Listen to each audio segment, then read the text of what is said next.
Well, we want to look at another passage. We want you to see that Jesus had a firm, clear understanding of the top line, the bottom line, the upper level, the lower level, all throughout his ministry. And we're going to do that now by looking at Jesus clearing the temple. Remember when Jesus cleaned out the temple, when he overturned the money changers? All four Gospels speak of it. Matthew 21, Mark 11, Luke 19, and John chapter 2. I want to quickly read those passages and fly through them for you so you can see them and see what they say. Matthew 21. And Jesus entered the temple and drove out all who sold and bought in the temple. And he overturned the tables of the money changers and the seats of those who sold pigeons. He said to them, "It is written, my house shall be called a house of prayer, but you made it a den of robbers." Mark 11. And they came to Jerusalem, and he entered the temple and began to drive out those who sold and those who bought in the temple. And he overturned the tables of the money changers and the seats of those who sold pigeons. And he would not allow anyone to carry anything through the temple. And he was teaching them and saying to them, "Is it not written, my house shall be called a house of prayer for all nations? But you have made it a den of robbers." Luke chapter 19. And he entered the temple and began to drive out those who sold, saying to them, "It is written, my house shall be called a house of prayer, but you have made it a den of robbers." And finally, John chapter 2. In the temple, he found those who were selling oxen and sheep and pigeons and the money changers sitting there. And making a whip of cords, he drove them out of the temple with the sheep and the oxen, and he poured out the coins on the money changers and overturned their tables. And he said to those who sold the pigeons, "Take these things away. Do not make my Father's house a house of trade." Okay, what do they all have in common? Well, they were all in a temple.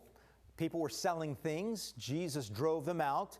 And there were references to finances, to trade, and possibly to robbers. What's the lesson we usually learn? Here's the lesson. Don't make money in the church. Don't make the church a money-making venture. Use it to serve people. Now, that's true. That's real.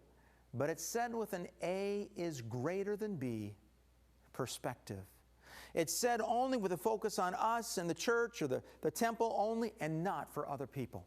What else can we learn?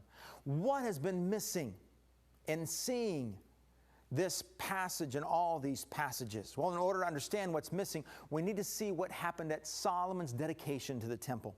Solomon, when he dedicated the temple, said some very specific things, and I want you to see them. It's found in 1 Kings chapter 8, and we read these words.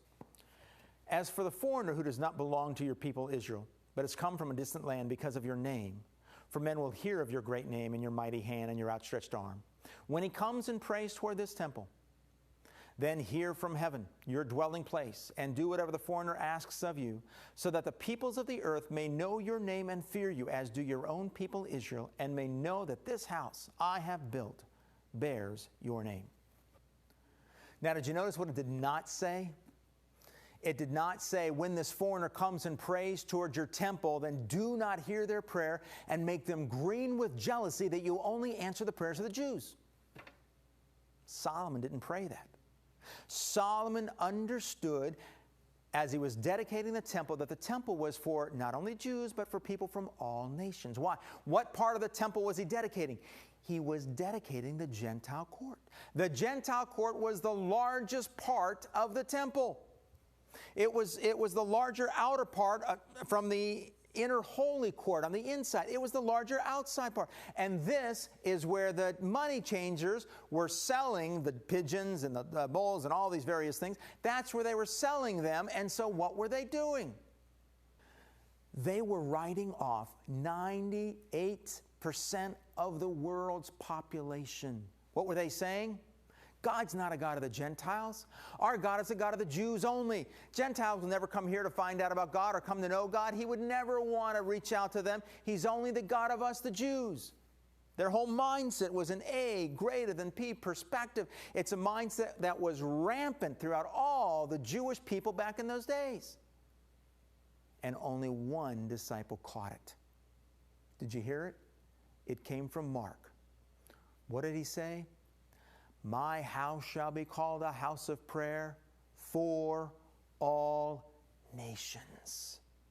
He got it. He understood that the churches that are the temple was to be a temple for all nations, and the outer court was to be dedicated to the Gentiles so that all nations could come and know and live.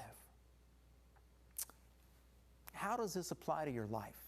You know, again, if we just get head knowledge without knowing how to apply it, we may as well go home. How does it apply? Well, it's very simple. Are our churches reaching out to the nations? Or is our church so focused on ourselves and so focused on our youth and our people and our ministry and our elders and just our people, our carpeting and our organs, that we're not worried about what's going on in the world? If so, Jesus wants to overturn some things in our churches.